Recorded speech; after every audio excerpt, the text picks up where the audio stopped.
આમાં ચોકીદાર કોણ અને ચોર કોણ, આવી વાત આપણે અત્યારના મહાનગરપાલિકા પોરબંદરમાં જોવાની છે.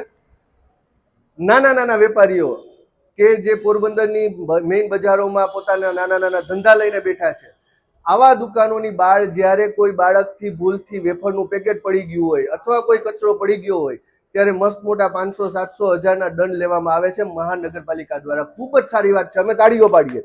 બહુ જ સારી વાત છે, આપણે સ્વચ્છતા માટે આટલું સરસ કામ કર્યું છે.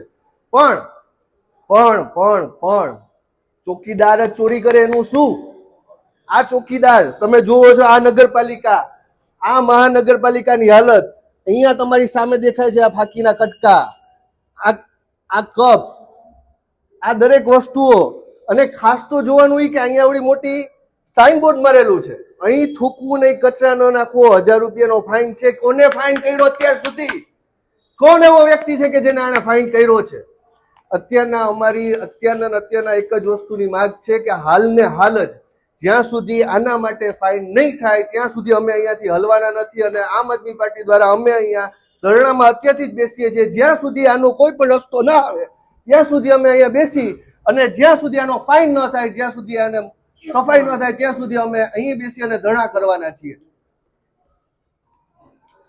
તમે કહો તમારી પાસે અત્યારે દરેક વસ્તુના ફોટો વિડીયો છે, બ્રેડના પેકેટો પડ્યા છે, નીચે આટલા મસ્ત મજાના સરસ વાયરોના એના ભંગાર પડ્યા છે. આવી કેટલી વસ્તુઓ છે. વાયર માટે તો શું એ લોકોને પાછી યુઝફુલ છે.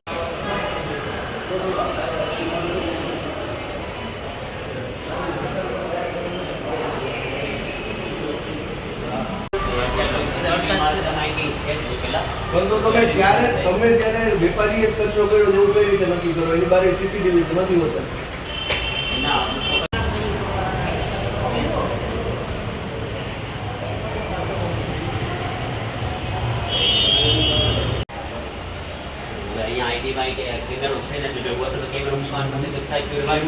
કેમેરો મૂકવાની વાત નથી કરતો. તમે જે રીતે ત્યાં ફાઇન કરો છો આ બતાવો. આ જે કાગળ અહીંયા છે, જો વેપારીના બહાર હોય તો એ વેપારીનો વાંક હોય ને વેપારીને દંડ હોય.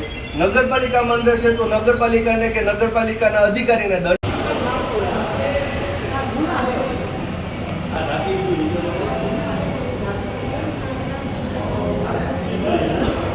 અત્યારના નગરપાલિકાની બહાર કચરો છે તો તમે નગરપાલિકાના ફાઇન કેમ? મારે નથી અંદર નગરપાલિકાની બિલ્ડિંગમાં